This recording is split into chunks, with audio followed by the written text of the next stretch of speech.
International मानवाधिकार दिवस UN में 1948 ईस्वी में आज ही के दिन एक ह्यूमन राइट्स डिक्लेरेशन हुआ था।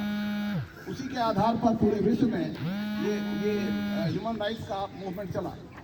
वैसे भारत में ये पहले ही भारत में संविधान बन गया था, बन रहा था उस समय में, और उस समय में हम लोग फंडामेंटल राइट्स को ह्यूमन राइट्स के जो प्रावधान है वो करीब करीब हम लोग के संविधान में आइडेंटिकल हैं। हम लोग के यहाँ पहले से ही यह सोच चल रही थी और देशों में कम था। हम लोग के यहाँ ह्यूमन राइट्स का अच्छा काम हुआ था और हम लोगों ने रखा था। लेकिन 48 ईस्वी में यूएन ने एक डिक्लेयर किया और वो उसमें 30 आर्टिकल हैं और 30 आर्टिकल में मूलतः शिक्षा की बात की गई है, सुरक्षा की बात की गई है, जीने का अधिकार है या जस्टिस की बात की गई है। वही बातें हैं जो कि हम लोग के प्रियम्बल और फंडामेंटल राइट्स में हैं।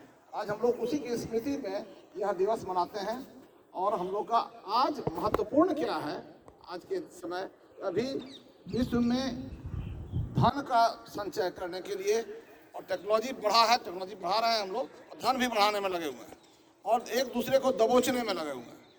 सब देश एक दूसरे से लड़ाई में लगा हुआ है और सभी कम्युनिटी एक दूसरे से लड़ने में लगा हुआ है। ये एक बहुत ही विषम स्थिति है। इसमें मानवाधिकार की रक्षा कैसे होगी, यह एक चिंता का विषय है। अभी ही रशिया और यूक्रेन में युद्ध चल रहा है, उधर गाजा और इसमें युद्ध चल रहा है। सीरिया की समस्या अलग हो गई है, बांग्लादेश में अलग आप देख रहे हैं समस्या हो गई है। इससे पहले अफगानिस्तान की समस्या अलग है। सभी कंट्री में देखिएगा एक तरह का एक अशांति का वातावरण है, मानवाधिकार हनन रहा है। इसलिए सभी लोगों को चाहिए कि हम लोग मानवाधिकार के लिए संघर्ष करें बड़े पैमाने पर, जो अभी पूरे विश्व में हो रहा है। लेकिन मानवाधिकार का मुद्दा हम लोग के बीच में भी उसको भी आइडेंटिफाई करने की जरूरत है। हमारे बच्चे स्कूल नहीं जाते हैं, हमारी महिलाओं को अधिकार नहीं मिला हुआ है, जो मिलना चाहिए उनको कहा जो मिलना चाहिए हम लोग को। कुछ लोग ऐसे हैं, कुछ ग्रुप ऐसे हैं, जैसे ट्रांसजेंडर के बारे में हमको लगता ही नहीं है कि वो लोग ट्रांसजेंडर को कहते हैं किन्नर या हिजड़ा कहते हैं। किन्नर क्यों कहते हैं ये मालूम है? किन्नर का मतलब होता है क्यों वह नर, क्या वो नर है, आदमी है कि नहीं है। कि वह नर मतलब वो आदमी है कि नहीं है, यही डाउट था लोगों को। ये आदमी नहीं था, आदमी के कोख से तो पैदा हुआ लेकिन आदमी नहीं है। इसीलिए क्या करते थे, किन्नर को अलग कर देते थे। और अभी आप ध्यान से देखिएगा, हम लोग कहते हैं वह जाता है वह जाती है, किन्नर को क्या कहें? ये उभय लिंग संस्कृत में तो है लेकिन हिंदी में नहीं है। इसका मतलब हमारी सोच से ही बाहर है। स्कूल में बालिका बालक लिखिएगा कि बालिका लिखिएगा, और क्या लिखिएगा उसको? यहाँ पर एक केस हुआ था, इंटरेस्टिंग केस बताते हैं। ये मानवाधिकार का बहुत बड़ा मामला है, इसलिए मैं बता रहा हूँ। इसको एंटिटी नहीं है, इस ग्रुप को बिल्कुल ही एंटिटी नहीं है। आप स्कूल में बैठिएगा, आप कैसे नाम लिखिएगा, क्या लिखिएगा? लड़का की लड़की। यहाँ पर एक आदमी पहुँच गई, यहाँ म्यूनसिपैलिटी में काली हिजड़ा थी, वो म्यूनसिपैलिटी में गई, उसको कही कि महिलाओं का जो आरक्षण है वो मुझको दिया जाए।